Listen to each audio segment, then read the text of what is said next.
राजधानी रायपुर में बीते 6 दिन में 9 कत्ल की वारदातें हुई, वो भी तब जबकि साल का सबसे बड़ा त्योहार दीपावली की रौनक चारों तरफ रही। वाकई और छत्तीसगढ़ का एक तरफ पुनीची राज्योत्सव भी जारी है। इसके लिए वीवीआईपी मेहमानों और दिग्गज कलाकारों का प्रदेश में मूवमेंट है।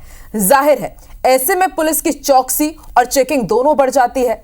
राजधानी में पंडित धीरेन्द्र शास्त्री जैसे विख्यात प्रवचनकर्ता का आयोजन भी हो रहा है। उससे कुछ दूरी पर दिन दहाड़े गैंग वॉर में गोलियां चले तो किसी का भी हैरान होना स्वाभाविक है।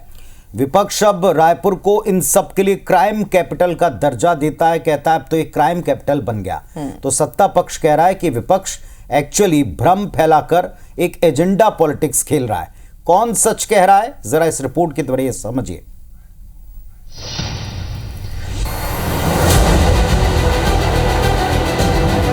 राजधानी रायपुर में सोमवार को जिस वक्त सत्तासीन दल बीजेपी के प्रदेश अध्यक्ष किरण सिंहदेव प्रदेश की कानून व्यवस्था पर प्रेस कॉन्फ्रेंस कर रहे थे, ठीक उसी वक्त रायपुर सेंट्रल जेल के दरवाजे पर दिन दहाड़े एक गैंग में शामिल युवक शेख साहिल पर दूसरे गैंग के लोगों ने एक के बाद एक ताबड़तोड़ फायरिंग की। इस गोलीकांड में साहिल की गर्दन पर गोली लगी, जबकि बगल में खड़ा उसका भाई जख्मी हो गया। साहिल और उसका परिवार जेल में बंद अपने भाई से मिलने पहुंचा था, जिनके निकलते ही उन पर घात लगाए हमलावरों ने 2 फायर किए। फायरिंग के बाद अफरा तफरी मची। आनन फानन में घायल को मेकाहारा पहुंचाया गया। घटना पर पुलिस के पास कोई ठोस जवाब न था। आज रायपुर में दिन दहाड़े लगभग 1 बजे जेल परिसर के बाहर गोलीकांड हुआ है। आदतन अपराधी साहिल खान के गले पर गोली मारी गई है। 2 फायर उसके ऊपर किया गया और भारी भीड़ थी जिस समय किया।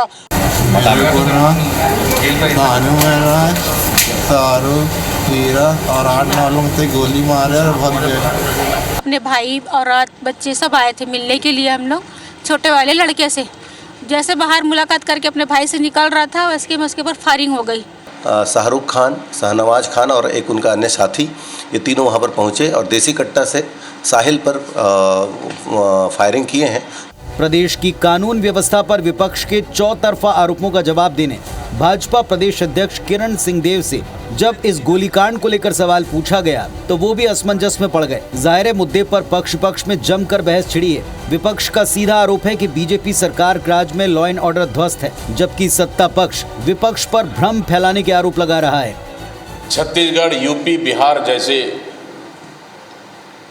हत्या के मामले में कंपटीशन कर रही है। 72 घंटे नहीं हुए हैं और लगभग 12 से अधिक हत्याएं चाकूबाजी और अन्य माध्यमों से यहाँ प्रदेश में घटित हुई है। रायपुर का सेंट्रल जेल जो सबसे अधिक संवेदनशील क्षेत्र है, वहाँ पर भी कानून व्यवस्था नहीं संभाल पा रहे हैं लोग। अब इस पर अभी आपके माध्यम से पता चला है, निश्चित रूप से हम लोग इस विषय पर संज्ञान लेंगे, बातचीत करेंगे। विष्णुदेव जी की सरकार ने जितने भी अपराधी हैं और जिन्होंने भी घटनाएं की हैं उनको तुरंत पकड़ा है।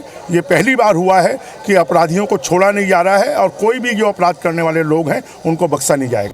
राजधानी में जेल में सामने आए गोलीकांड की वजह 2 गुटों के बीच चल रहा गैंग वॉर बताया गया। सवाल है, अंधेरे में जेल की दीवारों के भीतर का गैंग वॉर अब दिन दहाड़े खुलकर सड़कों पर आ चुका है।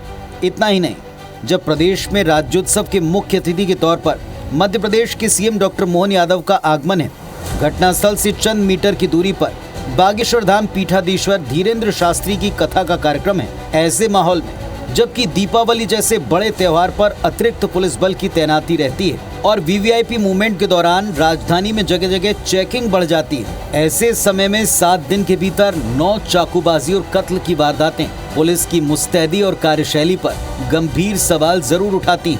इसका जिम्मेदार कौन है, इसका जवाब फिलहाल किसी के पास नहीं है। संदीप शुक्ला, IBC 24, रायपुर।